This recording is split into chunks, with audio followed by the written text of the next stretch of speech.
Greg, 32,000 additional babies were born in the first 6 months of this year due to state abortion bans following the Dobbs decision, which led to the overturning of Roe and sent baby killing decisions back to the states.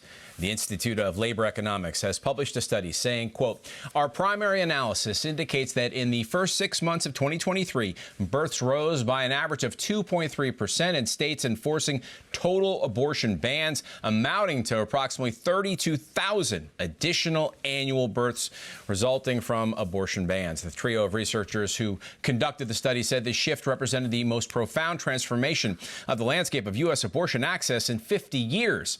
Kristen Hawkins, president of the Students for Life of America, told the New York Times the study indicated a triumph that pro-life policies result in lives saved. U.S. Border Patrol has called in reinforcements to help the growing immigrant crisis in southern Arizona. According to the Daily Caller, border agents from the Douglas, Arizona station were called to the Tucson Migrant Processing Center. The Tucson sector had roughly 4,600 illegal immigrants Sunday, compared to about 20,000 nationwide.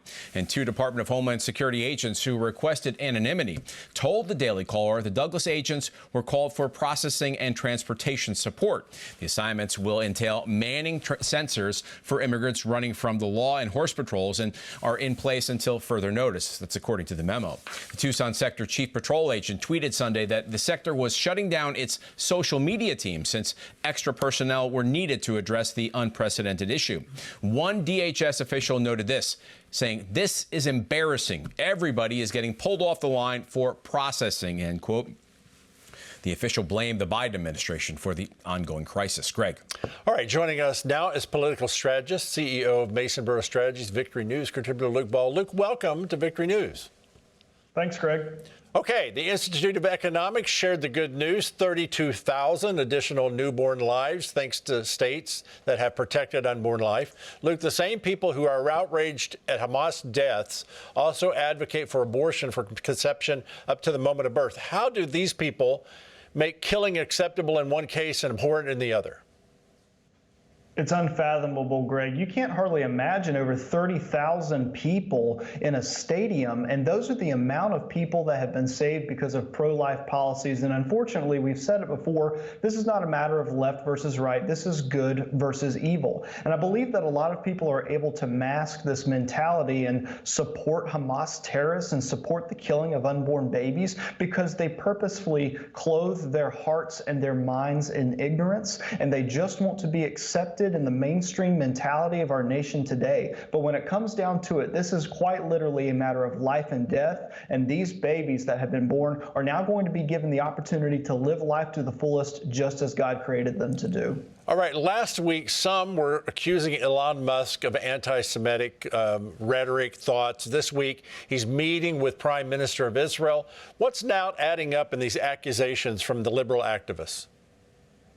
You know, when the liberals don't get their way, when the left is upset at how things are going, they lash out with labeling. And it's really unfortunate because we do see vile anti-Semitic incidents happening across the world. And we see vile and anti-Semitic people who are perpetrating some of these acts and this violence and these horrible words that they're saying. But not everybody is an anti-Semite. Far from it. There are few and far between. But unfortunately, they have felt emboldened and have been spreading their message. So it dilutes the impact of that label whenever you're putting it onto somebody that you don't agree with politically over a smaller matter. And people need to stop doing that because I believe that Elon Musk is supporting free speech and he's also supporting the fight against terrorism. All right, National Security Advisor Jake Sullivan appeared on Meet the Press to assure Americans that Joe Biden is committed to bringing home American hostages. Here it is. From our perspective, this isn't about precedent. It isn't about policy. It's about a simple principle.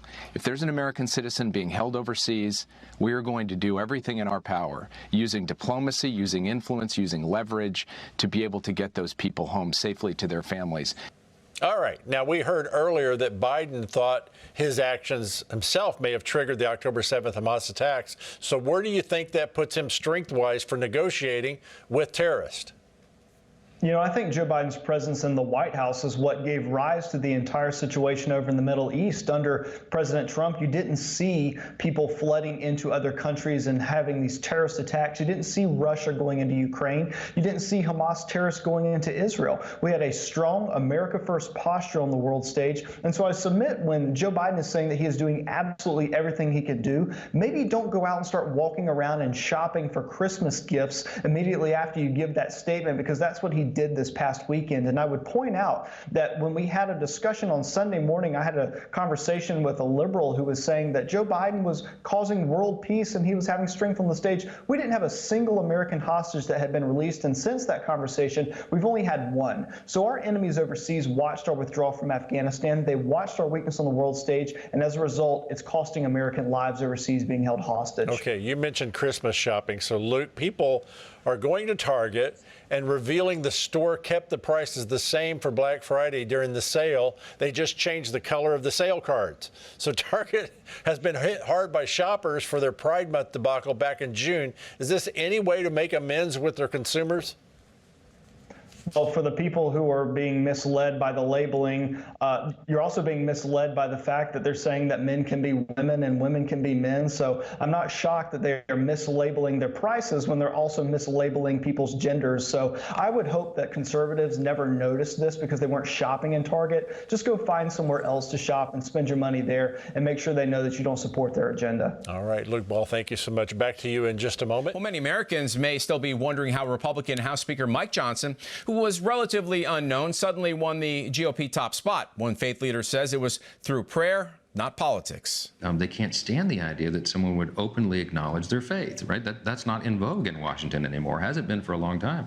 So what you're seeing right now is Washington and the surrounding press corps interacting with a leader who openly acknowledges what he believes. What a concept.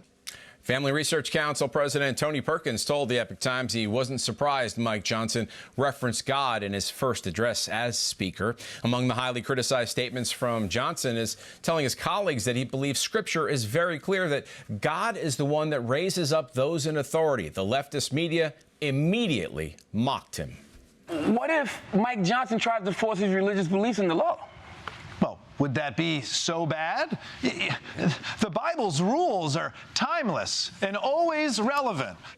Tony Perkins says the speaker has relationships on both sides of the aisle and that he, quote, cares about people. People have conversations with him. He prays with his colleagues. Greg.